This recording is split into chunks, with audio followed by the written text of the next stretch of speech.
संदर्भात प्रश्न होता की एकीकडे जे तारसीसाठी जमीन जी आहे ती मी धारावीबद्दल अजून काही धक्कादायक गोष्टी आहेत जनतेसाठी, मुंबईची लूट जशी होते ते दाखवण्यासाठी, पण त्याच्यावर एक वेगळी पत्रकार परिषद घेणार आहे.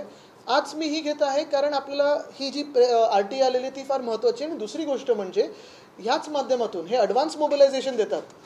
ॲडव्हान्स मोबिलायझेशनमधून काय पुढे ॲडव्हान्स होतं आणि काय मोबिलाइज होतं, कोणाचे इंटरेस्ट मोबिलाइज होतात हे लोकांना कळणं गरजेचं आहे. आणि परत एकदा आपल्याच माध्यमातून मी पुन्हा एकदा प्रधानमंत्री कार्यालयाला हीच विनंती करेन की तुम्ही भूमिपूजनाला या, नक्की या, सगळं स्वागत करू आम्ही, पण येण्याच्या आधी ह्या ज्या काही गोष्टी आहेत त्याचा अभ्यास करून या.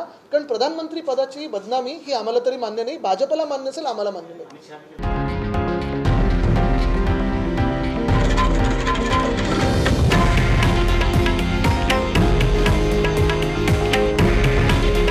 हे आहे देशातील नंबर 1 न्यूज नेटवर्क आणि आपण पाहत आहात TV9 मराठी. काळजी तुमची, हित महाराष्ट्राचं.